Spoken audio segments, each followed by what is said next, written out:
Muy bien, muy buenas tardes. Bienvenidos entonces al capítulo 5, donde vamos a ver conceptos de redes y esto es el IT esencial.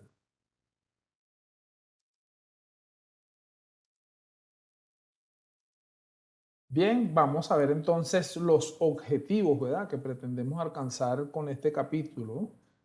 Conocer los componentes de las redes y los tipos de redes, explicar los componentes y los tipos de redes de computadoras, descubrir los tipos de redes, describir los tipos de conexiones a Internet. El objetivo 5.2 serían los protocolos, estándares y servicios de red, explicar los protocolos, los estándares y los servicios de red, explicar el propósito y las características de los protocolos de capa de transporte, explicar la importancia de los números de puertos de la aplicación, explicar los protocolos inalámbricos y explicar los servicios de red. Bien, acá a continuación de los objetivos, dispositivos de red, ¿verdad? Explicar la finalidad de dichos dispositivos, los dispositivos básicos, los dispositivos de seguridad y otros dispositivos de red. El objetivo 5.4 serían los cables de red, ¿verdad?, que serían los medios a través de los cuales nos conectamos a las redes. Bien, comencemos entonces con los componentes de red. Aquí vemos nosotros unos iconos de red, ¿verdad? Estos iconos de red nosotros los vamos a conseguir en un sistemita muy bueno, ¿verdad?, que nos permite virtualizar redes, simular, mejor dicho, redes, ¿verdad?, que es el Packet Tracer. Entonces el Packet Tracer va a identificar estos dispositivos de esta forma icónica, ¿verdad? Vamos a ver algunos de estos dispositivos y vamos a señalizarlos. Bien, por acá tenemos entonces una representación. Vamos a poner esto por acá. Y veamos acá, tenemos una representación por acá de un switch, ¿verdad? Luego tenemos una representación de un router. Acá un punto de acceso, un router inalámbrico, un módem. Y luego tenemos acá también algunos iconos interesantes como son los iconos de los medios de red, ¿verdad? Aquí tenemos entonces un medio LAN, un medio WAN, medios inalámbricos y una nube de red, ¿verdad?, que nos representa en este caso una conexión o internet. Posteriormente, del lado más a la derecha, tenemos una computadora de escritorio, una computadora portátil, un servidor, un smartphone, una tablet, una impresora, una cámara, teléfonos IP y escáner. Bien, estos iconos, ¿por qué es importante conocerlos? Porque cuando nosotros vamos a estudiar redes, vamos a tener que trabajar con este simulador que llamamos Packet Tracer, ¿verdad? Además de que hay otros simuladores, este quizás sea el más importante para nosotros en el caso del estudio al principio de redes. ¿Por qué? Porque la mayoría de los laboratorios que nos va a ofrecer Cisco van a estar siendo realizados en ese simulador, ¿verdad? Como les dije, se denomina Packet Tracer. Bien, continuemos acá entonces viendo las topologías y descripción de la red. Tenemos en principio estas siglas que vemos acá, PAN, ¿verdad?, que significa Personal Area Network, ¿verdad?, o red de área personal. Comúnmente usa Bluetooth para conectar los mouse, teclados, teléfonos y tablets. Bien, entonces acá del lado derecho vamos a tener una representación de esa tecnología PAN, ¿verdad?, que sería más o menos esto acá, donde prácticamente todo es inalámbrico, pero utilizando la tecnología Bluetooth. Luego tenemos acá la representación o las siglas, ¿verdad? LAN, ¿verdad?, que significa Local Area Network o red de área local. Una red cableada que consta de un switch y dispositivos de red en un área geográfica limitada. Vamos a suponer quizás el área de una oficina pequeña o quizás en nuestro hogar, pero en este caso estructurada por cables. Y eso sería más o menos esta representación que tenemos acá, ¿verdad? Tenemos entonces un switch y todos los dispositivos están conectados a ese switch a través de cables, ¿verdad? Cuando esto nosotros lo tenemos conectados a ese switch, entonces decimos que estamos en una LAN. Posteriormente, tenemos por acá, a ver, por acá vamos a señalizar en otro color. Tenemos aquí una VLAN, ¿verdad? Virtual Local Area Network, ¿verdad? O una LAN virtual. Se extiende más allá de una LAN tradicional y agrupa a los usuarios en función de límites definidos administrativamente, como el departamento o el piso. Para esa ejemplificación, entonces tenemos esta figura de acá. Y finalmente, en esta diapositiva tenemos lo que es una WLAN, ¿verdad? Que significa Wireless Local Area Network o LAN inalámbrica, que conecta varios dispositivos inalámbricos y usa un punto de acceso. Si ustedes se dan cuenta, ¿verdad? Sería muy parecido a lo que es una PAN, ¿verdad? Con la única diferencia del alcance. El alcance en una PAN es mucho más corto, ¿verdad? Porque trabaja con Bluetooth, mientras que en una Wireless LAN, entonces trabajamos con dispositivos inalámbricos y esto sería lo más común que quizás vamos a conseguir ahora mismo en un hogar, ¿verdad? Tenemos un router inalámbrico y a ese router inalámbrico la mayoría de los dispositivos de la casa están conectados entonces vía Wi-Fi, ¿verdad? Bien, esto sería entonces esta primera clasificación de redes. Vamos a seguir viendo otras, ¿verdad? Por aquí tenemos una red de malla inalámbrica, conecta varios puntos de acceso inalámbricos entre sí para expandir la red, ¿verdad? Es una red tipo malla. Luego tenemos una MAN, que es una red de área metropolitana, una red que abarca una ciudad, ¿verdad? Y acá tenemos una WAN, que es una red de área amplia, una red que abarca un área geográfica grande. Por ejemplo, estamos hablando de toda la red que cubre un país. Y luego tenemos acá este tipo de redes que son VPNs, redes privadas virtual, un método para conectarse a una red como una red empresarial a través de una red no segura, ¿verdad? Se recomienda el uso de las VPNs, por ejemplo, en el caso de que nosotros estemos en un lugar y quisiéramos hacer algún tipo de transacción bancaria, por ejemplo. Entonces, utilizamos las VPNs para conectarnos quizás a una red más segura, como quizás sea la red de nuestro hogar, y luego de allí poder entonces nosotros utilizar ese mecanismo que vamos a implementar, por ejemplo, para realizar un pago. Bien, tenemos aquí una breve historia, ¿verdad? De las tecnologías y hablamos entonces de accesos telefónicos análogos. Marcado usa un módem analógico para llamar a otro módem. Esto ya, como es por asuntos de historia, conocer un poco de esto, ¿verdad? Tenemos ISDN, Red Digital de Servicios Integrados, más ancho de banda, que acceso telefónico puede transmitir voz, videos y datos. Y banda ancha usa diferentes frecuencias para enviar múltiples señales por los medios.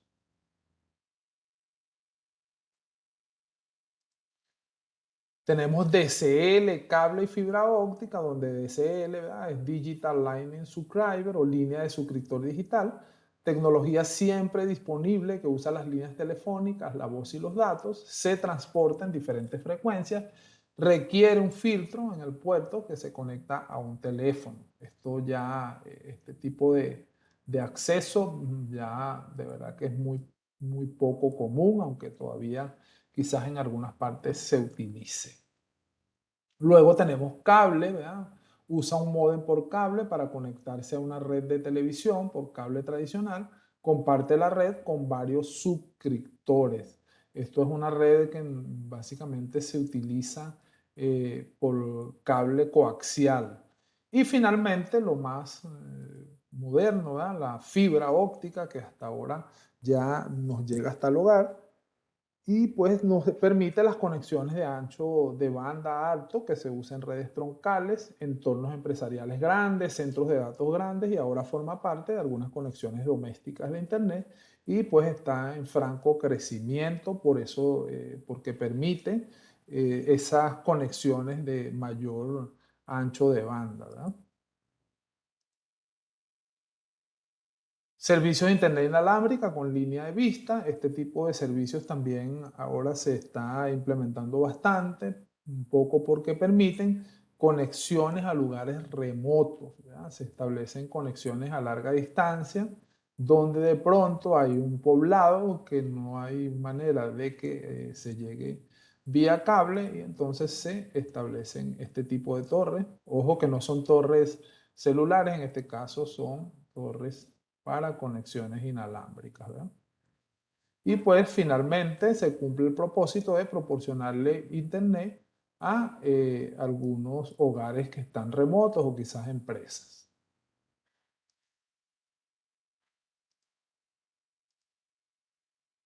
Las señales satelitales, ¿verdad? Este tipo de señales son bastante costosas, un poco más, digamos, utilizadas en lugares de verdad donde el acceso es casi imposible, bien sea fibra óptica o inalámbrico, y pues se utiliza este tipo de tecnología, ¿verdad? La red celular más común, actualmente casi todos estamos conectados a ella, ¿verdad? Se basa en torres celulares para crear una red que usan los teléfonos celulares y proporciona conectividad a Internet. Zona Wi-Fi portátil y anclaje de red. Opción de teléfono celular que permite a otros dispositivos se conecte a Internet mediante Wi-Fi, Bluetooth o cable USB. Entonces, en este caso, tenemos un teléfono que recibe la señal a Internet directa y pues ese teléfono se convierte en una especie de access point, punto de acceso, que permite a su vez conectar otros dispositivos, ¿verdad? Esto también se denomina anclaje de red o zona Wi-Fi portátil. Bien, entremos en un tema de protocolos, estándares y servicios de red. Y vamos a comenzar esto viendo a ver, vamos a ver vamos a ver un video más adelante. Acá vamos a ver entonces los protocolos. Perdón, sí, vamos a ver un video acá. Acá en explicación en video, protocolos de capa de transporte. En esta explicación en video conocerá los protocolos de la capa de transporte. Importante, aquí empezamos a hablar ya de las capas, un tema un poco más que vamos a conocer quizás más en profundidad cuando entramos en el CCNA1, como les había mencionado. Y pues si hablamos de capa de transporte, ya estamos hablando de una capa en el modelo OSI que se denomina la capa 4. Bien, veamos entonces el video.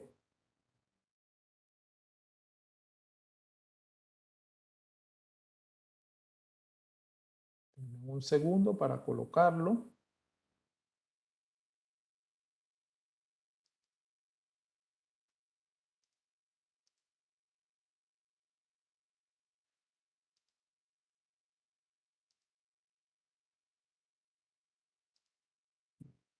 Aquí tenemos.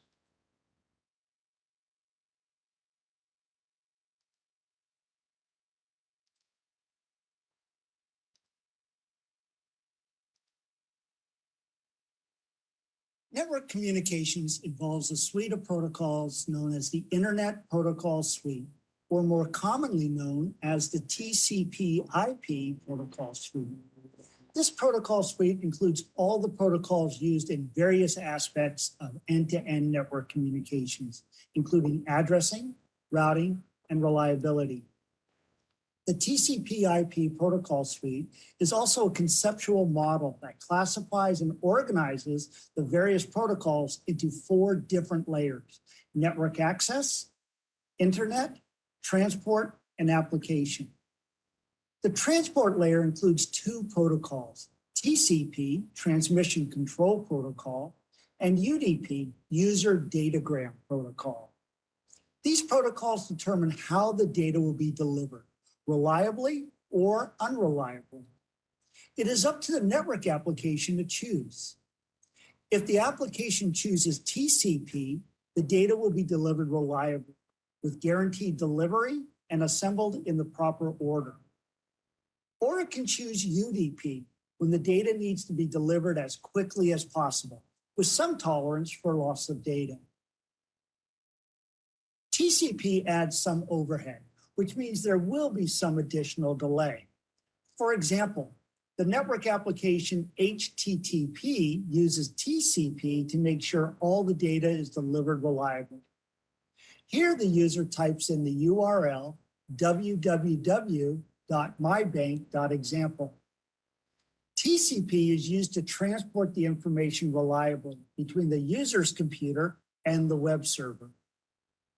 The web server, also using TCP, sends the requested data, the web page, in separate segments. Each segment includes a sequence number so the receiver knows if anything is missing, and so it can assemble it in the proper order. UDP is a simpler protocol used to send data as quickly as possible, even if some data doesn't get delivered. Network applications, such as those used for sending voice and real-time video, can sacrifice some data loss in order for the data to be delivered as quickly as possible. As you can see, UDP does not include any functions for reliability, such as there are no sequence numbers in the UDP segments. To summarize, the applications such as those that perform file transfers, downloading web pages, and email all use the Reliable Transport Protocol TCP, whereas UDP is used for applications such as real-time video and voice, where speed is more important than reliability. Muy bien, entonces tenemos esta primera aproximación o acercamiento a los protocolos de red.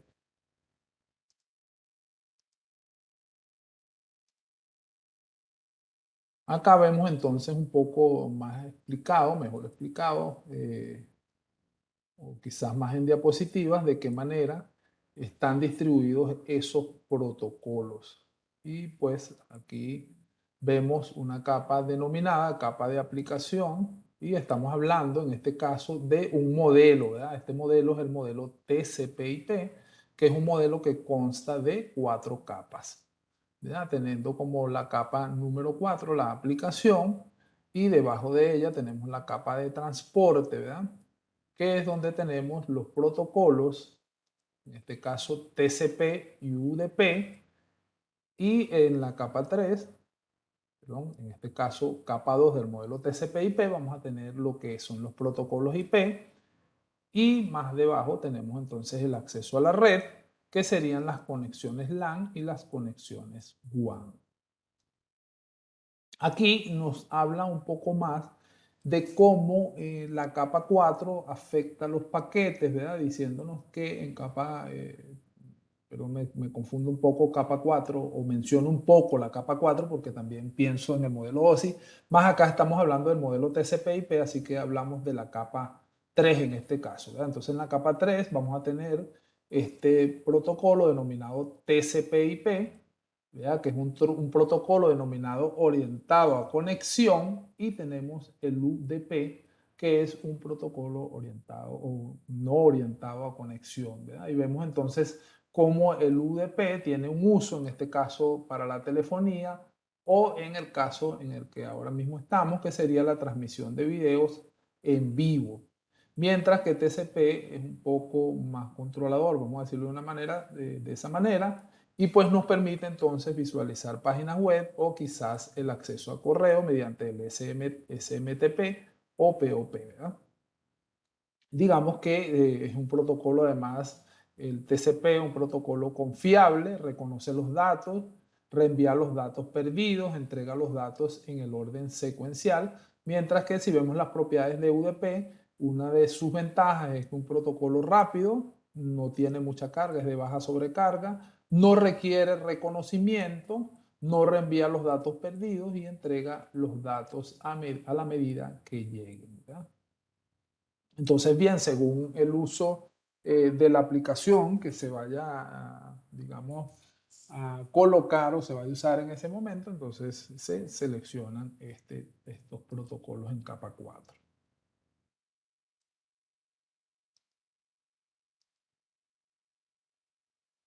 Vemos un poquito más en profundidad a TCP, eh, digamos, sus operaciones básicas de confiabilidad, numeración y seguimiento de segmentos de datos, acuse de residuos de datos recibidos, retransmisión de cualquier dato sin acuse de residuo después de un periodo.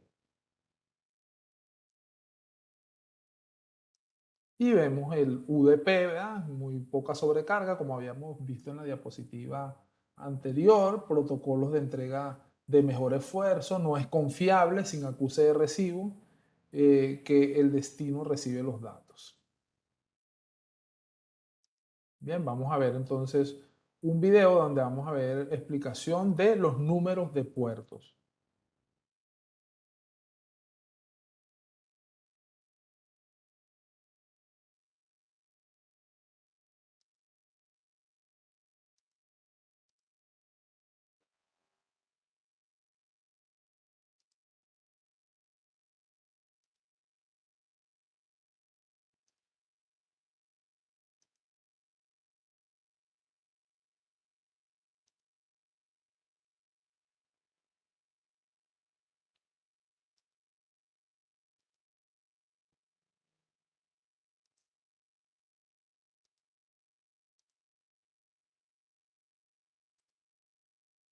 TCP and UDP use source and destination port numbers to keep track of application conversations. Every network application is identified by the transport protocol using a well-known port number.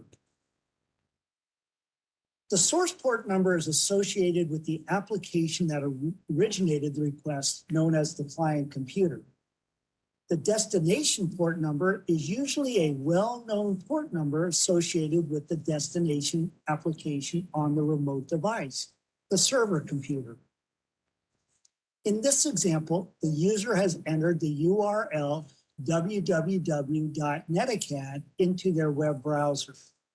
The web browser is sending the information using the Network Application Protocol, HTTP, which uses the Transport Protocol, TCP. The user's operating system has selected the TCP source port 1024 to refer to any communications coming from this specific web browser window or process.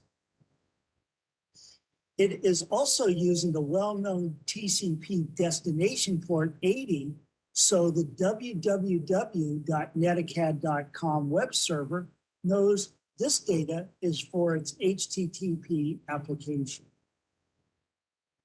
After receiving the request from the client, when the www.netacad.com web server sends the client the data it has requested, it will be sent from its TCP source port 80. In other words, from its HTTP applications. When sending the data to the client, the server will use the client's TCP source port as the TCP destination port. In this case, port 1024. This is so the client knows which specific application, the specific web browser window or tab, this data is intended for. If the client opens up a separate browser window, in this case, entering the URL www.cisco.com, a different TCP source port number will be associated with this specific web browser window. In this case, TCP source port 1555. Although the HTTP request message will be sent to a different server, the same well-known TCP destination port number of 80 is used to indicate this is for the HTTP application. When the www.cisco.com web server sends the specific client the data it has requested, it will be sent from its TCP source port 80 its HTTP application. The server will use the client's TCP source port as the TCP destination port, port 1555. When the client receives this information, it examines the destination port number to know which browser window the data is intended for.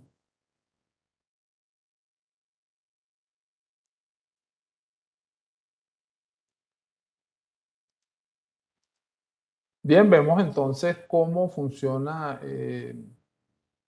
la capa de transporte, ¿verdad? Allí vemos una explicación de esa identificación de los servicios a través de un número de puertos, ¿verdad? Entonces vemos que para que sea posible la comunicación, existen unos puertos conocidos y unos puertos que no son tan conocidos, denominados puertos efímeros, ¿verdad? Y los puertos bien conocidos, como es el caso del puerto 80, que permite la comunicación o la solicitud de páginas web, por ejemplo. Aquí vemos la clasificación de esos números de puertos y vemos unos puertos conocidos según los servicios. Por ejemplo, tenemos el puerto 53, ¿verdad?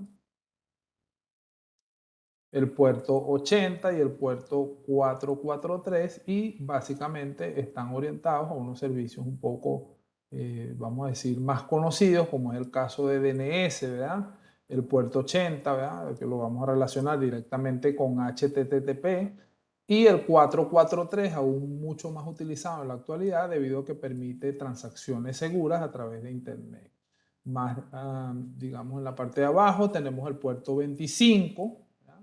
SMTP, que nos permite entonces esa comunicación de email, ¿verdad? Tenemos el puerto 110 también para los servicios de email bajo POP3, el puerto 143 para el servicio IMAC, el 388, ¿verdad? Para los servicios LDA, el puerto 22, un puerto que nos permite conexión remota a través de CSH, el puerto 23, Telnet, y el 3389 que permite RDP. Mencionarles, ¿verdad?, que estos son servicios que nosotros, a medida que vamos ingresando en la carrera de redes, vamos a conocer mayor profundidad, ¿verdad? Vamos a saber más de ello y nos vamos a dar cuenta que son servicios muy utilizados. Por eso estos puertos se llaman puertos bien conocidos.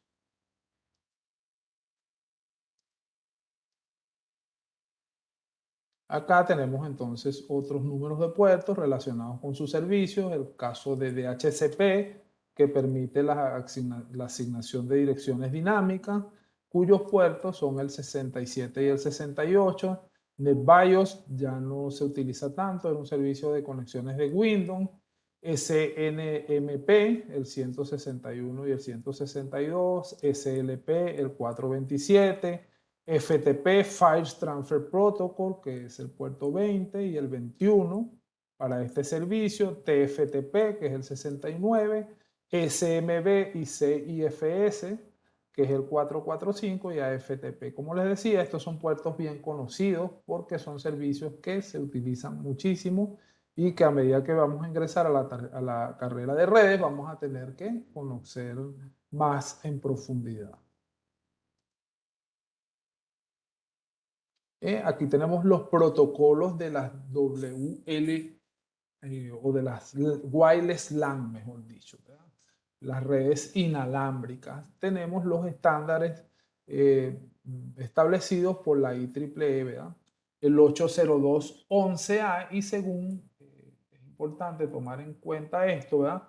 Porque esto nos ubica a nosotros en la tecnología que se utiliza. Por ejemplo, el 802.11a utiliza 54 megabits por segundo, y el alcance máximo era hasta 35 metros, ¿verdad? Esto ya un poco más, hoy en día se ha superado muchísimo más.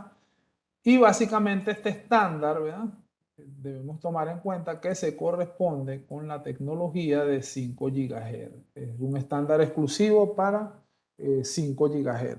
A partir de allí tenemos el 802.11b, en este caso 11 megabits por segundo, mantiene los 35 metros, pero acá está relacionado, ¿verdad?, con la banda de 2.4 GHz.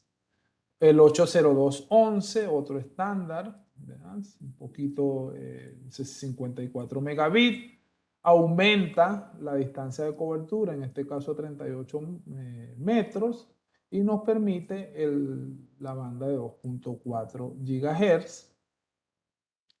Importante, ahora aquí empezamos a ver las compatibilidades. Fíjense que esta banda, la 802.11G, es compatible con la 802.11B. Posteriormente tenemos la 802.11N y ahora sí aumentamos muchísimo la velocidad, porque ahora llegamos a 600 megabits por segundo y un rango de cobertura de 70 metros. Funciona tanto en la banda de 2.4 como en la de 5 GHz. Y aquí vemos entonces la compatibilidad y vemos que es compatible con la banda A, con la banda B y con la banda G. Y nos ubicamos ya un poco más en la actualidad en la 802.11ac. Y si ven, pues la duplicación de la velocidad del ancho de banda es muchísimo mayor, 1.3 gigabits por segundo. El rango de cobertura 35 metros, 5 GHz, compatible con la 802.11a y la N, ¿verdad? Porque funciona básicamente en 5 GHz.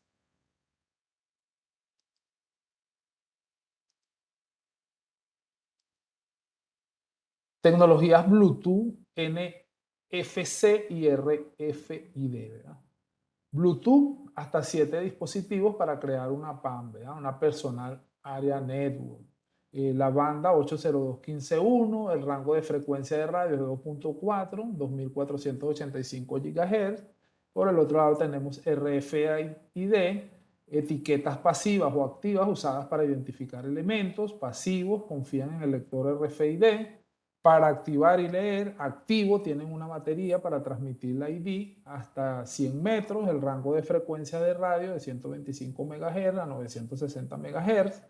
NFC, transmisión de datos en proximidad, los dispositivos deben estar muy cerca para intercambiar datos, se usan para pagos, impresiones y estacionamientos públicos, ¿verdad? Todas estas tecnologías son tecnologías que se utilizan más bien cerca de los dispositivos y cada una cumple una función. Por ejemplo, cuando hablamos de RFID, podemos estar hablando de esas tarjetas de proximidad que utiliza una persona para la apertura de una puerta, por ejemplo, para la entrada de una oficina.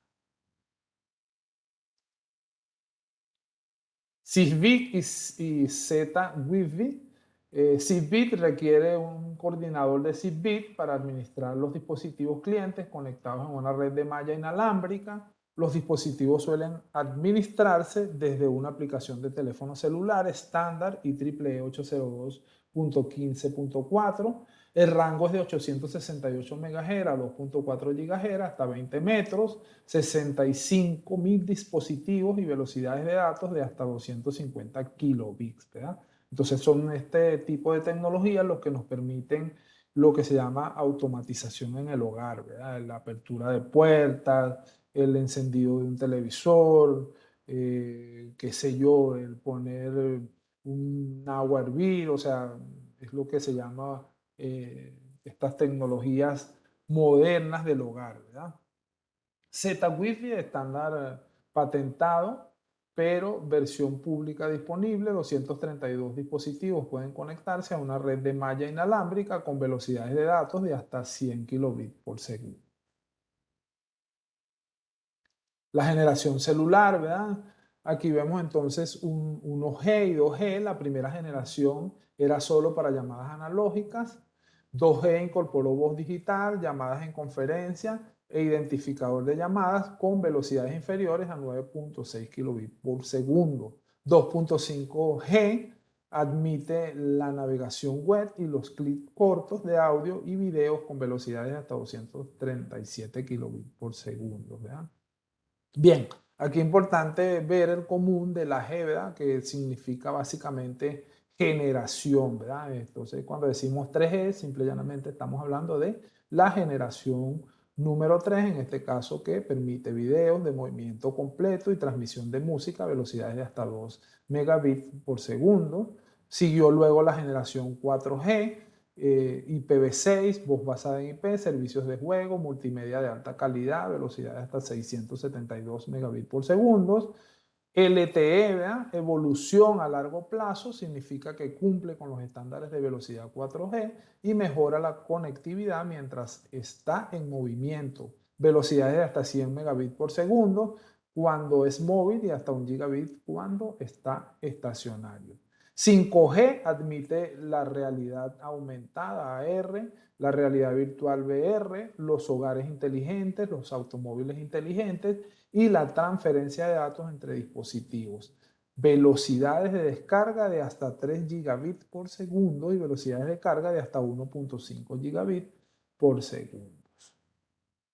Bien, entonces tomar en cuenta, ¿verdad? Que la G simple y llanamente nos pone en la generación en que se encuentra la tecnología, ¿verdad? En este caso esa tecnología celular. Bien, veamos un video, ¿verdad? Donde se explican los servicios de red. En este caso nos van a hablar de DHCP, DNS y HTTP.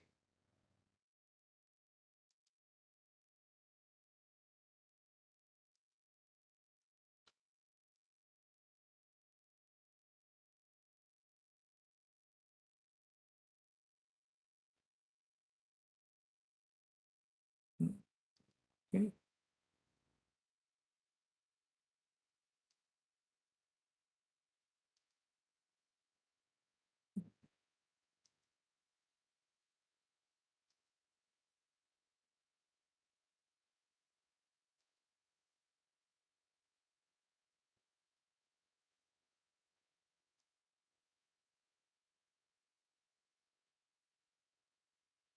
Un segundito,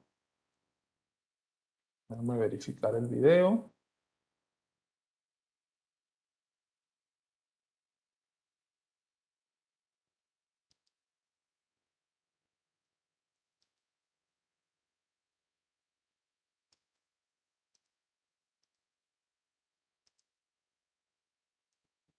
Ok, es el 5.2.41.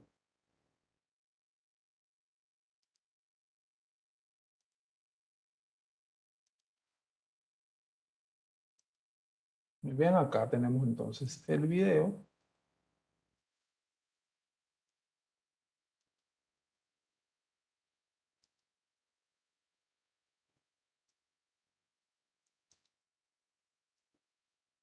A client computer uses client software to request the service of a server. The server computer uses server software to provide services to one or more clients.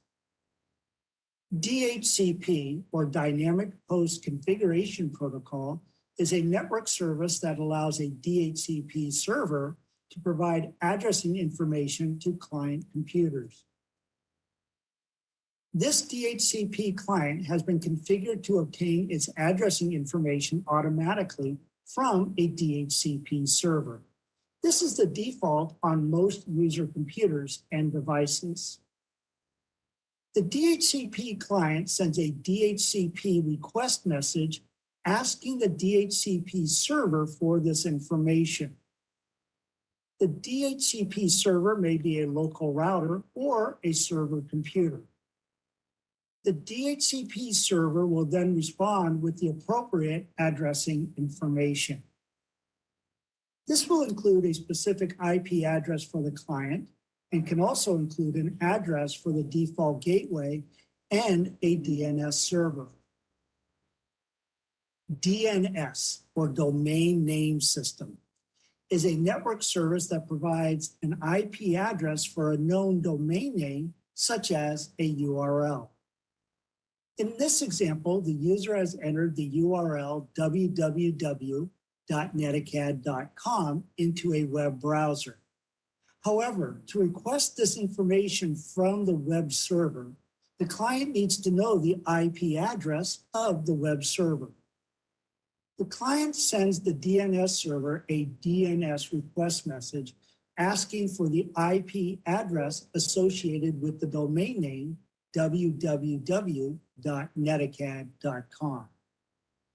The DNS server will determine the answer and respond to the client's request with the proper IP address. The client can now send its HTTP request to the www.netacad.com web server. HTTP, or Hypertext Transfer Protocol, is a network service that provides for the delivery of worldwide web messages between a client web browser and a web server. The HTTP client using a web browser requests the information associated with a specific URL from a web server. The HTTP server or web server responds by sending the client the files associated with the specific website. This may include HTML code, images, audio, and video.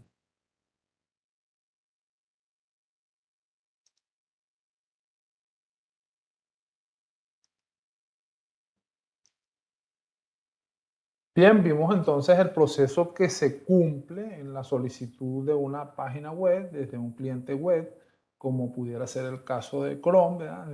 Cuando nosotros entonces escribimos esa página web a la que queremos visualizar, de la cual queremos obtener los recursos, entonces se genera un proceso denominado HTTP request y luego ese servidor, en este caso Google, nos va a proporcionar desde otro servidor una respuesta o un HTTP response, ¿verdad? Ese proceso se identifica, como ya vimos anteriormente, con números de puertos. También vimos allí lo que es el proceso de HCP, que se encarga de la asignación dinámica de direcciones IP. Aquí vemos los roles, ¿verdad? Lo que hace un cliente, lo que hace un servidor, el servidor y el cliente de archivos, servidor y cliente web, servidor y cliente de correo electrónico. Un servidor de HCP proporciona información de asignaciones de direcciones IP. O sea, nosotros no llegamos, por ejemplo, a un hogar, nos dan la clave de acceso para que nos conectemos a Internet y empieza ese proceso en que el celular obtiene una dirección IP para poder comunicarse con el router de ese hogar, por ejemplo, ¿verdad? Ese proceso que hace la asignación de esa dirección IP se denomina DHCP. El servidor DNS traduce los nombres de dominios tales como cisco.com a una dirección IP. Esto es básicamente, ¿verdad?, lo que sucede cuando nosotros escribimos www.cisco.com. En realidad lo que sucede es que se hace un llamado a la 198.133.219.25. Esto se estableció así por convenciones, motivado que nosotros nos es mucho más fácil recordar un nombre que recordar una dirección IP, así que imagínense recordar todas las direcciones IP de los distintos servicios que nosotros utilizamos a diario para la búsqueda en Internet. Servidor de impresión. Un servidor de impresión puede controlar varias impresoras, proporciona acceso de clientes a los recursos de la impresión, permite la administración centralizada de trabajos de impresión y proporciona comentarios a los clientes de la red. Aquí vemos un servidor de archivo, más utilizado quizás en una empresa, ¿verdad?, donde los usuarios accesan a la red para obtener ciertos archivos necesarios para sus labores diarias, ¿verdad? Un servidor de archivo permite que los clientes tengan acceso a los archivos mediante un protocolo específico, el protocolo de transferencia de archivos FTP, File Transfer Protocol, los protocolos seguros de transferencia de archivos FTPS, File Transfer Protocol Secure, protocolo de share, seguro de transferencia, archivo SFTP, Security Share File Transfer Protocol y SSP, ¿verdad? Que es copia segura. Vemos acá cómo es, digamos, vamos a decir, tras bastidores, lo que sucede, ¿verdad? Cuando se hace una solicitud de una página web. Por ejemplo, aunque si lo vemos acá simulado, va a ser básicamente la respuesta en este caso del servidor, ¿verdad? El cliente hace un HTTP request y obtiene entonces la respuesta de ese servidor. El protocolo de transferencias de hipertexto, el HTTP, a través del puerto 80. HTTP seguro, el HTTPS, en este caso sería el 443, perdón.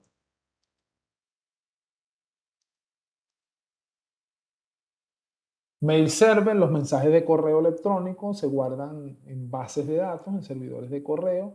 El cliente se comunica con el servidor para llegar a un cliente diferente. El protocolo utilizado para enviar el correo electrónico.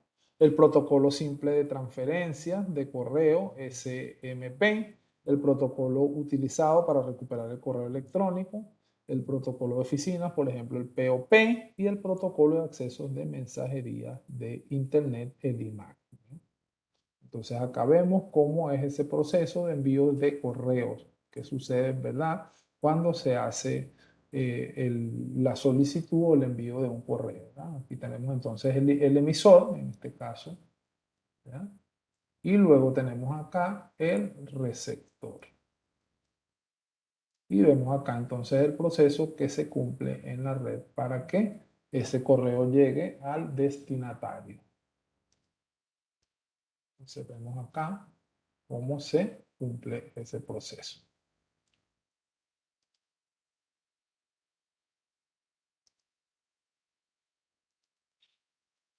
Los servidores proxy actúan en nombre de un cliente, por lo que ocultan el host interno real. Se usan para almacenar caché de páginas web de acceso frecuentes.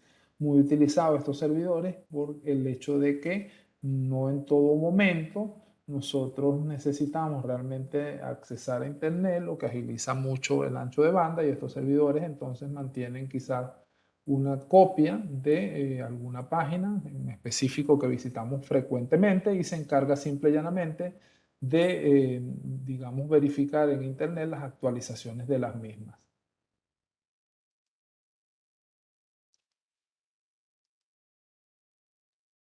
Autenticación, autorización y auditoría.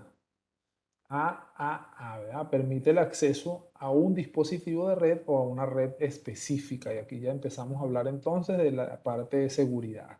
El cliente establece una conexión con el router en el paso número 1. Vamos a verlo acá en detalles, ¿ya? Y aquí vemos entonces ese primer paso. El router AAA pide al usuario un nombre de usuario y una contraseña. 2. Luego el router autentica el nombre de usuario y la contraseña mediante un servidor AAA remoto. El usuario obtiene acceso a la red en función de la información del servidor AAA. Esto es más bien una manera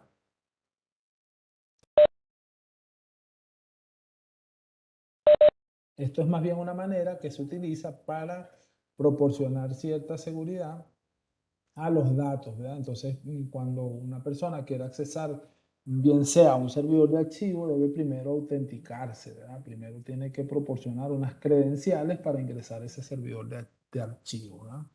Posteriormente va a establecer una sesión, ¿verdad? O vamos a definir a qué partes de ese servidor puede accesar, porque quizás nosotros tenemos ahí varios documentos y hay unos documentos que unos usuarios pueden accesar y otros no. Eso sería, ¿verdad?, la autorización, autorizar al usuario, ¿no? Y finalmente debe haber un registro de qué utilizó la persona, ¿no? Entonces a eso se refieren estas siglas que tenemos acá, Authorization, Authentication and Accounting. Realmente es cómo se traducen esas tres A que tenemos allí.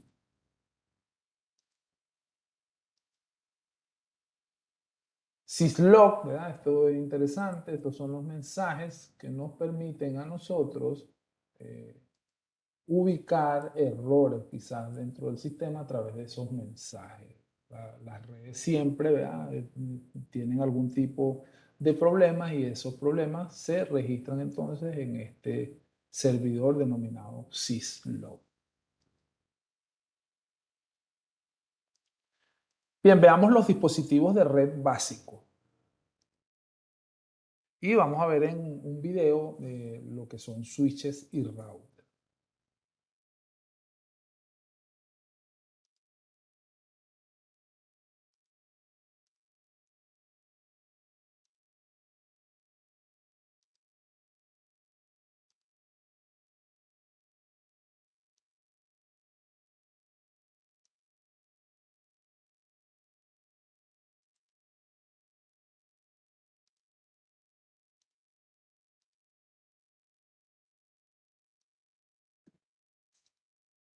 Ethernet switches connect devices such as computers, printers, and routers, which are on the same Ethernet local area network.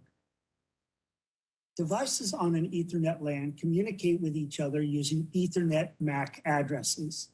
The MAC addresses in this video have been shortened for brevity. These MAC addresses are embedded on the device's Ethernet NIC, network interface card. For example, when PC A sends data to server B, it does so by sending that message to the server's Ethernet MAC address, CCCC. When a switch receives a message, it examines the destination MAC address in the message to determine which port to forward the data. It is important to note that devices also use IP addresses to communicate.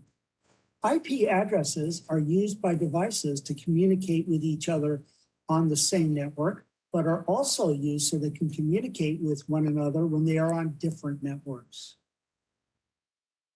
So switches forward data within the same network, while routers forward data between different networks.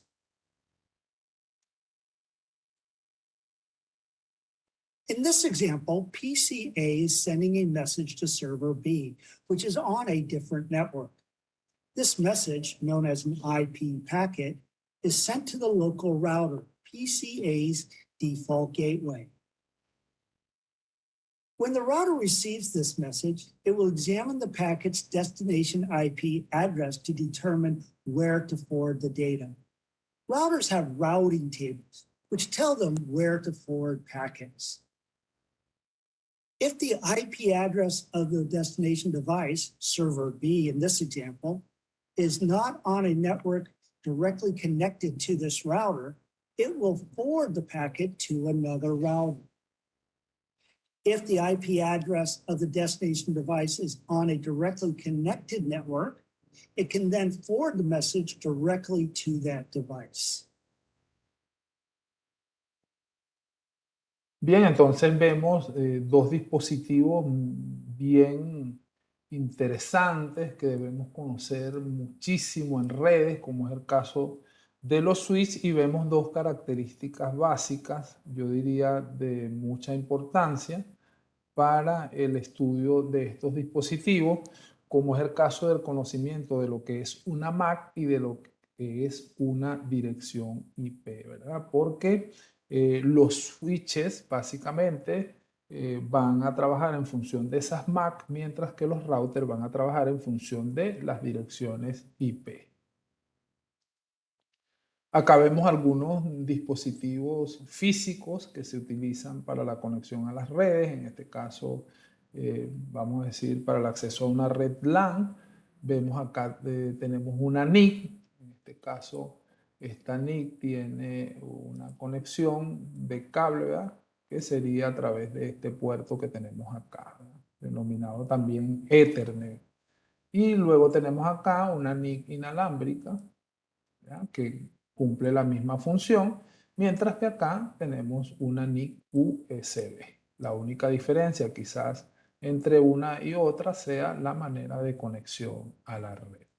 En este caso de la USB, su diferencia va a ser la conexión al propio puerto del dispositivo.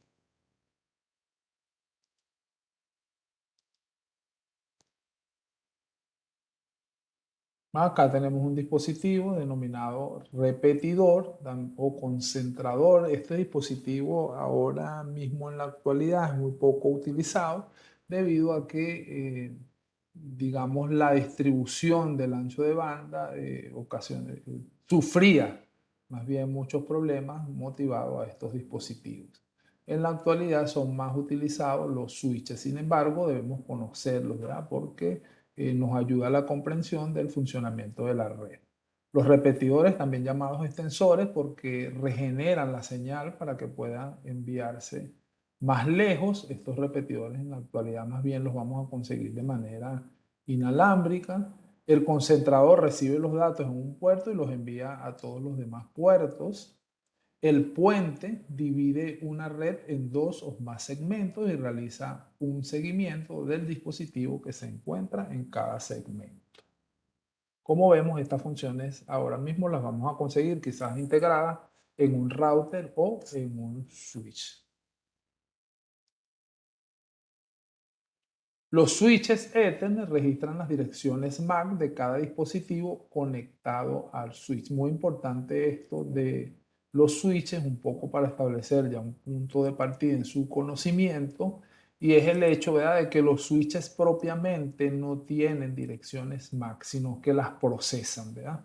Lo que tienen las direcciones MAC, en todo caso, son los hosts. En el caso de estos hosts, son computadoras, ¿verdad? Esas computadoras tienen unas direcciones MAC, se denominan también direcciones físicas, que el switch, digamos, a través del conocimiento de esas direcciones, es como cumple su proceso, vamos a decir, de comunicación en una red LAN, en este caso, ¿verdad?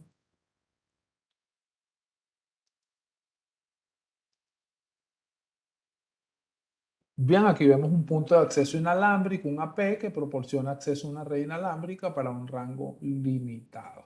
Bien, tenemos entonces una red LAN y esa red LAN simple y llanamente le hemos anexado este dispositivo, ¿verdad?, denominado en este caso Access Point, que permite entonces que los computadores se conecten, digamos, a él en forma inalámbrica para acceder a la propia red LAN en este caso, ¿verdad?, y obtener los servicios que le pueda proporcionar esa red LAN, como el caso de un servidor de archivos o quizás un servicio de impresión.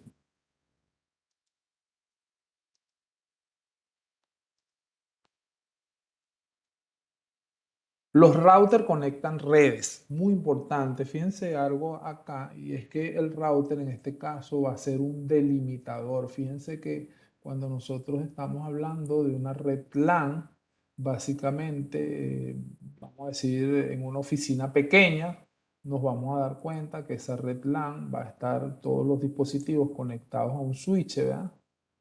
Y que luego para que esa red, déjenme hacer un poco esto mejor, más explicado. Fíjense que este sería nuestra red, ¿verdad? Y nuestra red está conectada a un router. La puerta, digamos, que da hacia la parte interna del router también forma parte de la LAN, ¿verdad?, que sería algo así, ¿no? Y luego nosotros vamos a salir a internet, pero para ello entonces nosotros ocupamos un router, ¿ya? Sería más o menos como decir nuestra puerta de salida nos las proporciona ese router para posteriormente nosotros integrarnos al internet.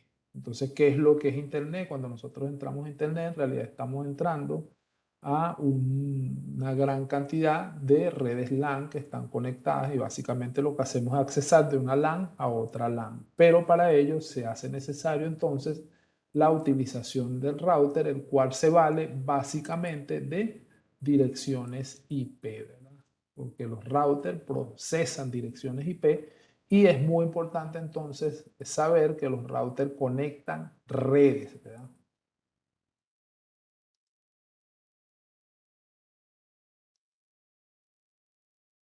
Bien, vamos a ver entonces un video de dispositivos de seguridad.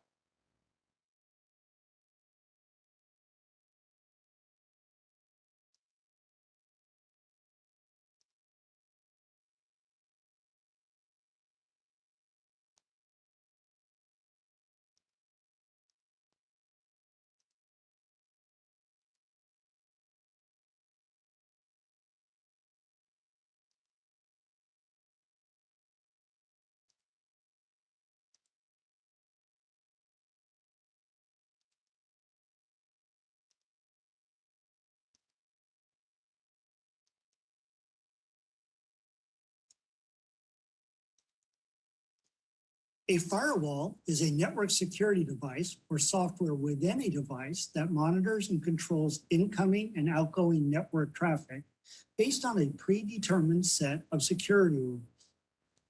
An integrated router typically contains a switch, a router, and a firewall. The firewall acts as a barrier between a trusted internal network and an untrusted external network, such as the internet. Firewalls use various devices to enforce a predetermined set of security rules. This may include one or more access control lists, ACLs, used to determine what type of traffic will be permitted or denied. Two other types of security devices are intrusion detection systems, IDSs, and intrusion prevention systems, IPSs. An IDS passively monitors traffic on the network, comparing the captured traffic stream with known malicious signatures. An IPS actively monitors traffic before reaching the destination. If the data is acceptable, the traffic is permitted. If the data is unacceptable, then the traffic will be denied. Muy bien, entonces nos encontramos con una serie de dispositivos que nos permiten brindarle seguridad a nuestra red.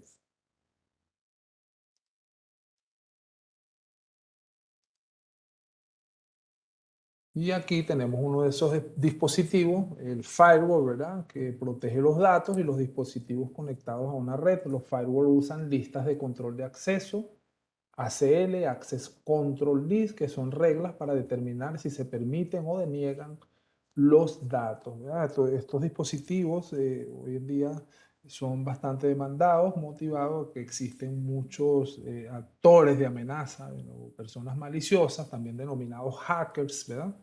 Que están en constante análisis de las redes para, digamos, sustraer activos, ¿verdad? Que son datos importantes dentro de la red. Tenemos los IDS y los IPS, ¿verdad? Un sistema de detección de intrusión IDS supervisa el tráfico y es un sistema pasivo. Un sistema de prevención de intrusiones IPS supervisa el tráfico de forma activa y realiza acciones cuando es necesario. Aquí tenemos un dispositivo denominado UTM, la Administración de Amenazas Universal. UTM es un dispositivo de seguridad todo en uno. Las características son específicas del proveedor, pero puede incluir servicios de firewall, servicios de IDS, IPS, servicios adicionales de seguridad contra ataques de día cero, de denegación de servicios, DOS, de denegación distribuida de servicios, DDoS y Spyware, filtrado de proxy y correo electrónico, control de acceso a la red y servicios VPN. Servidor de administración de terminales. Un servidor de administración de terminales monitorea los terminales como PC, computadores portátiles, servidores y tablets, impresoras, ¿verdad? Etc. Un sistema antiguo es un dispositivo de la red que ya no se admite, pero que aún está en funcionamiento. Un sistema integrado es un dispositivo incorporado a otra cosa, como un dispositivo. Los microchips integrados se incluyen en sistemas antiguos y en sistemas integrados. Los sistemas antiguos y los sistemas integrados pueden ser un riesgo de seguridad. Entonces, digamos que hay que estar haciendo upgrade constantemente en las redes para ir eliminando esos dispositivos. Un panel de conexión, esto es un cuarto de trabajo, es un lugar centralizado donde los cables de red se conectan a la parte posterior. Los cables de conexión se usan para establecer una conexión con otro panel de conexiones que se conectan a un armario de cableado diferente o un dispositivo como un switch montado cerca. Entonces ya estamos hablando allí de cableado estructurado. Alimentación por Ethernet y Ethernet por alimentación. Aquí estamos hablando de PoE, ¿verdad? Una tecnología que permite a través del mismo cable de red encender un teléfono, por ejemplo, o una cámara. Ese tipo de alimentación se denomina PoE, Power over Ethernet. Es un estándar para proporcionar alimentación a dispositivos como AP, cámaras o teléfonos, IP a través de un cable, un inyector de PoE. Se puede conectar a un cable y se usa un segundo cable para conectar un dispositivo que reciba alimentación del inyector. Ethernet por alimentación, redes de líneas de alimentación usan el cableado eléctrico existente para crear una red, ¿verdad? A veces estos dispositivos son necesarios motivados a que queremos conectar quizás un sector de un lugar con otro y no existe la posibilidad de conectarlo inalámbrico ni por cable, así que se utilizan estos dispositivos que viajan, que permiten básicamente el viaje de los datos a través de la red eléctrica. Controlador de red basado en la nube. Este tipo de controladores también ahora se implementan muchísimo, ¿verdad? Que permiten entonces controlar esos dispositivos de red como puntos de acceso y switches. Bien, vamos a ver ahora los que son los cables de red y empecemos viendo entonces este video de explicación de los cables y herramientas además, ¿verdad?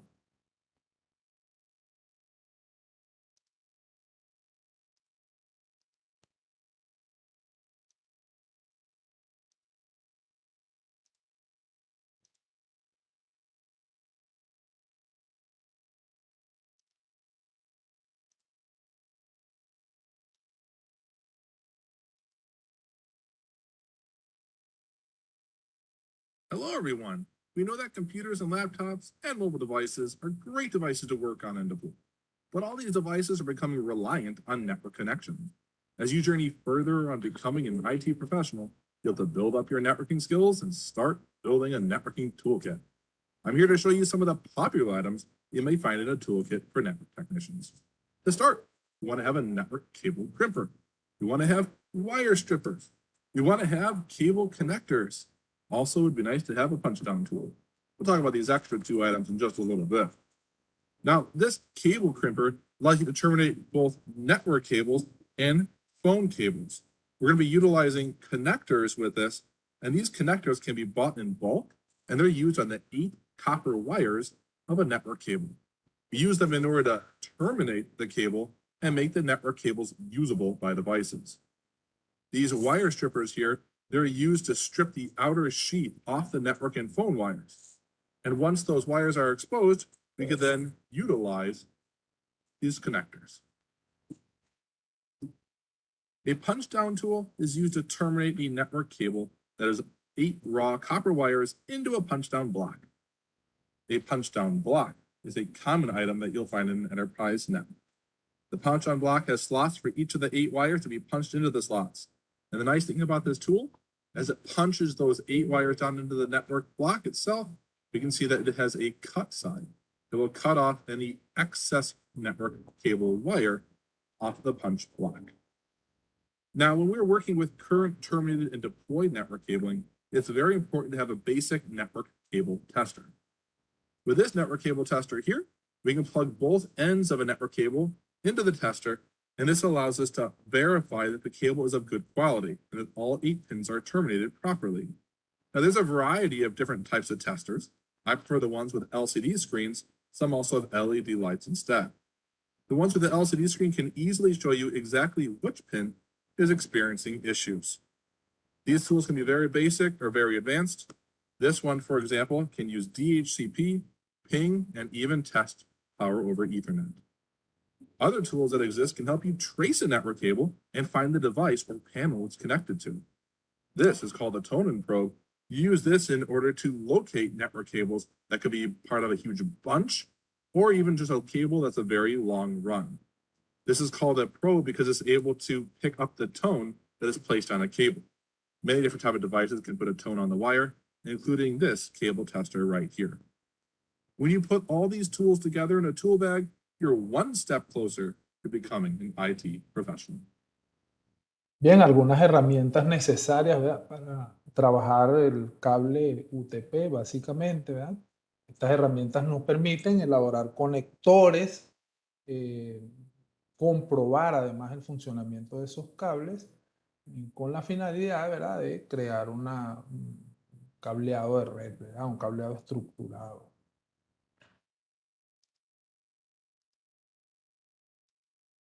Acá vemos entonces un poco más en detalle esas herramientas. Tenemos los alicates, ¿verdad?, que nos permiten entonces abrir un cable UTP quizás, ¿verdad? Un pelacable. Por acá tenemos una herramienta bien interesante, en este caso denominada Crimping Tool, ¿verdad?, que es la que nos permite conectar la punta, vamos a decir, el RJ45 a un cable UTP. Y acá una herramienta denominada perforación o push. Esta herramienta nos permite conectar las puntas de un cable de red a un patch panel.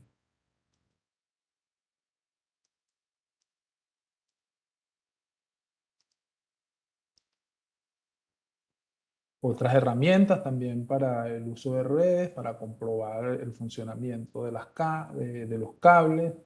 Una herramienta que yo recomiendo muchísimo tener a la mano siempre, ¿verdad? Un multímetro y otras herramientas. Bien, aquí vemos ya la forma de los cables. Tenemos el cable denominado PAL trenzado. Ya vemos entonces la forma de un cable coaxial en este caso. Y aquí, cómo sería físicamente un cable de fibra óptica.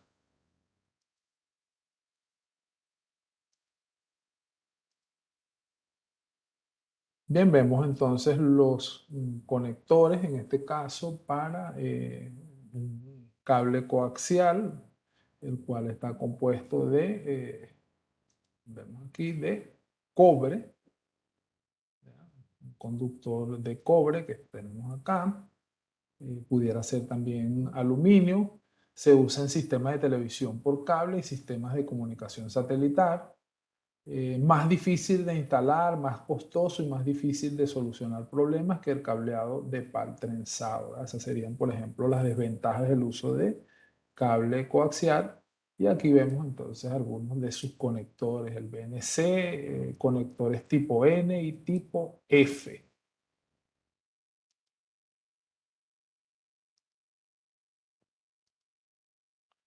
Bien, el cable de PAL trenzado. Vemos entonces acá los tipos. Tenemos PAL trenzado no blindado, UTP. Fíjense, en el caso del cable no blindado, sería más o menos como este estilo.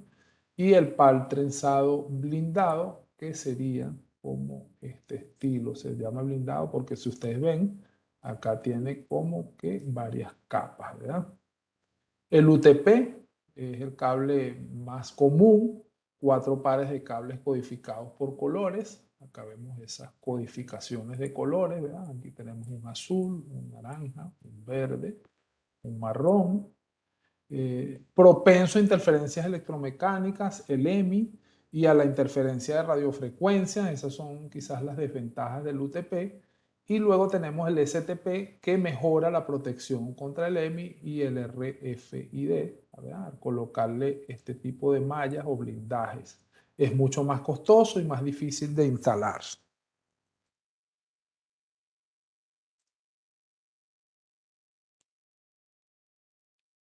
Bien, continuamos entonces. Estos serían los sockets, ¿verdad? Se me olvidó un poco mencionar esto que está acá, que es donde se colocan entonces los RJ45.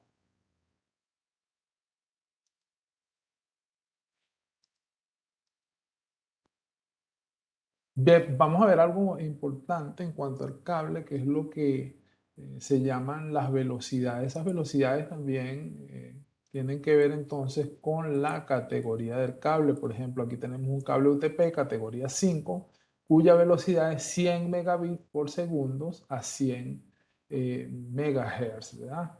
El primer UTP de 4 pares, ampliamente adoptado, que reemplazó el UTP categoría 3, ya este cable lo vemos por allí en las LAN de Ethernet, el mismo se fabrica en un estándar más alto que la categoría 3 para permitir una mayor velocidad de transferencia de datos. Luego tenemos ya lo que realmente ahora mismo conseguimos en el mercado, que serían las categorías 5G y que nos permiten ya velocidades de 1 GHz a 100 MHz. Sus características, ¿verdad? Fabricado con un estándar mucho más alto que el 5, por supuesto, para tener más velocidad. Tiene mayor cantidad de vueltas por pie que la categoría 5 para prevenir de mejor manera el EMI y el RFID de origen externo. Finalmente, un cable un poco, vamos a decir, más funcional, de mejor calidad en cuanto a fabricación y en cuanto a velocidad, el cable UTP categoría 6, ¿verdad? Tiene velocidad ya de 1 GHz a 250 MHz y ya lo tenemos en la categoría 6A. Por supuesto, el estándar de fabricación mucho más alto que el 5E. La cantidad de vueltas son mayores para prevenir el EMI y el RFID. Es posible que tengan un separador plástico para separar los pares de cables dentro del cable y prevenir mejor el EMI y el RFID. Es una buena opción para clientes que utilizan aplicaciones que requieren de un gran ancho de banda como videoconferencias y juegos. La categoría 6A cuenta con un mejor aislamiento y rendimiento que la categoría 6. Es importante, ¿verdad? Cuando nosotros adquirimos este tipo de cables, considerar además la fabricación, ya que podemos comprar estos cables de diferentes niveles de calidad en cuanto a su construcción. Tenemos cables de este tipo, quizás nivel 6, que van a venir fabricados en 100% cobres, o podemos tener alguna mezcla de aleación y cobre que por supuesto disminuye la calidad del cable. Por supuesto baja el costo, pero la calidad es menor. Entonces lo recomendable para uso de instalaciones es que dichos cables sean 100% cobre. Bien, aquí vemos las normativas en que se realiza, ¿verdad?, la colocación del, como digamos, el RJ45 y vemos que nos conseguimos con dos tipos de normativa. En este caso tenemos la 568A y la 568B. Esta 568B es la norma más actualizada, ¿verdad? Es la más utilizada, mejor dicho, ahora mismo, ¿no? Y vemos que nos ofrece una manera de colocación de sus pares, ¿verdad? Esto es la manera en que nosotros vamos a colocar entonces esos hilos dentro del cable. Y aquí vemos que partimos de un blanco, ¿verdad? Un naranja, ¿verdad? Con unas rayitas blancas, le sigue entonces un naranja. Posteriormente tenemos entonces un verde, ¿verdad? Y tiene unas rayitas blancas. Luego tenemos acá un azul, ¿verdad? Un azul puro y un azul con rayitas blancas. Y acá tenemos otra vez el verde, pero en este caso el verde puro. Y al final tenemos acá un marrón, ¿verdad? Y este marrón también tiene un marrón con unas rayas blancas. Entonces, de esta manera es como nosotros debemos colocar los cables para introducirlos en el conector y posteriormente realizar el ponchado, que lo hacemos con la herramienta de crimping que vimos en las diapositivas anteriores.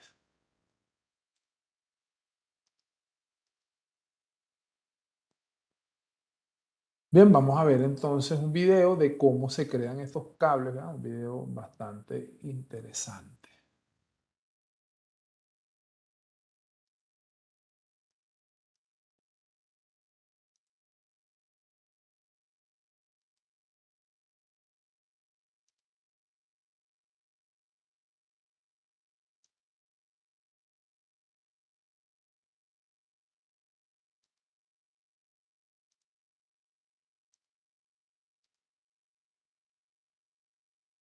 Hello, everyone. All of these tools here are common network termination tools. We have extra network cable that is not terminated. Here is a crimping tool and some RJ45 connectors that we can use to terminate our network cable. We have a couple of steps in order to successfully build a custom length network cable. First step is to commonly measure the length of the cable you're going to need. This is a great reason for making our own cables because we like to pick a custom length and not have to buy a pre-made cable with a pre-picked length. Now that we have our measured length of cable, we can use the cutting blade on our crimping tool to cut our cable. Got the cutting blade right here. Put the cable in, and I'd be able to cut it if needed. We can use the cable stripper to strip the outer housing off the network cable. We're going to place the cable in this groove right here on our cable stripper. And we can go rather far on this cable without a problem. Just take that into account when you're talking about length. I can press and hold the cable stripper down on the cable, and I'll just twist it. This is going to cut through that outer sheet. And this is going to allow it to pull that outer housing off of the network cable. You can see that right here, how it's coming off. After removing the outer sheath, you'll find 4 pairs of wires. We'll have to untwist the 4 pairs and organize them into 8 individual copper wires. When you're separating those 4 pairs from each other, what I find in the middle of mine is this plastic separator. This is common in our Cat 6 wires like this one, which allows it to prevent interference and crosstalk between our pairs. What we're going to do right now is cut this plastic separator off because it's going to be in the way when we try to put our RJ45 connector on. So I can take my cutting tool and just cut that plastic separator off. It does a great job inside of the cable, but it's in the way for the RJ45 connector. Also, what we'll find in my cable is this string. These are meant to be pull strings that allow you to pull on the sheath and be able to slice through the sheath. That's also going to be in the way for me, so I'm going to cut that off because we don't need it at this time.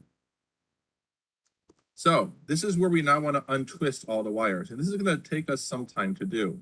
What we're going to find is that each pair of wires, well, they're going to be having a different number of twists per inch, and you'll be able to see that. For example, the one that's going to be the hardest to untwist is going to be blue, white, blue. That has more twists per inch, for example, than looking at brown, white, brown. Those more twists per inch for each pair is going to allow us to have less crosstalk and interference between those pairs. Thought of everything, didn't they? So I'll continue to untwist and we'll come back. Now that my 8 individual wires are untwisted, what we want to do is pull them all so they're really straight.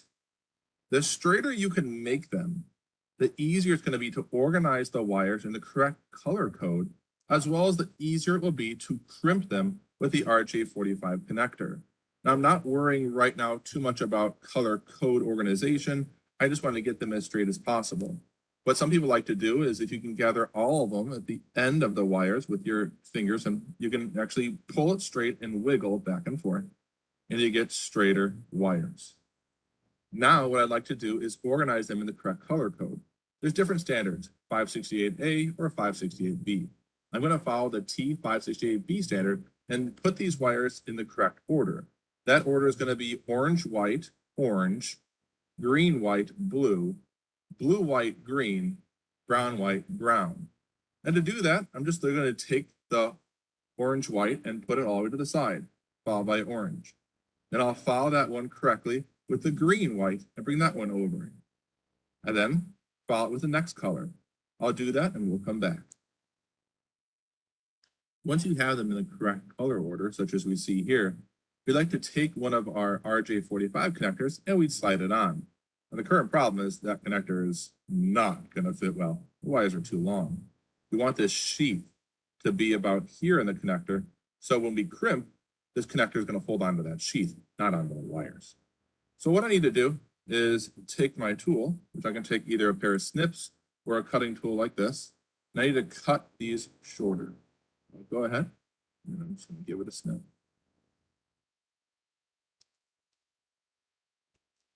Make sure you use a tool that's sharp. You want a nice even cut as much as possible. Now if these wires are cut, we can verify that they're still in the correct order.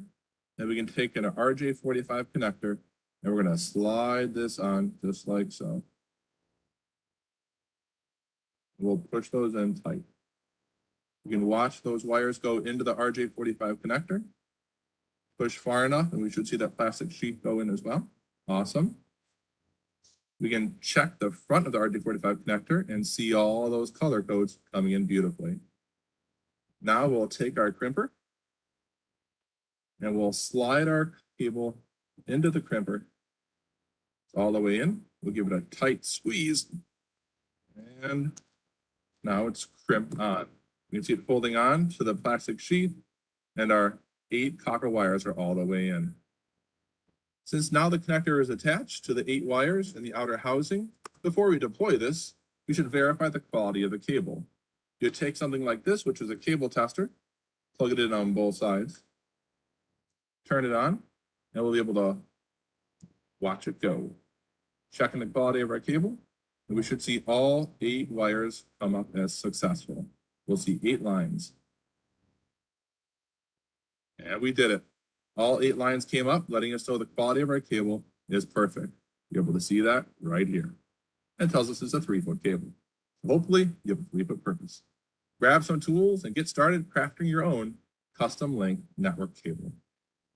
Muy bien, importante mencionar, ¿verdad?, que para la elaboración de esas conexiones, en este caso RJ45, es importante que cuando se compran digamos, se compra el cable, si se compra el cable nivel 6, tomar en cuenta que el conector RJ45 debe pedirse también del nivel 6, ¿verdad? Avancemos acá, vemos entonces acá un cable de fibra óptica, un poco más, vamos a decir, dividido, ¿verdad?, en su forma, y vemos entonces cómo está constituido. Usan luz para transmitir señales, no le afecta el EMI ni el RFI, ¿verdad? Esas son unas de sus características principales para los cables de fibra óptica. Los tipos de medio de fibra óptica la vamos a conseguir monomodo, SMF, núcleo pequeño, usa la tecnología láser para enviar un rayo de luz a largas distancias, fibra multimodo, MMF, núcleo más grande, usa los LED para enviar luz. La luz se inyecta en diferentes ángulos, más económico, ancho de banda de hasta 10 gigabits y el alcance, en este caso de la multimodo, es de 550 metros máximo. Estos son entonces los conectores de fibra óptica más utilizados. Y bueno, con esta imagen llegamos al final del capítulo.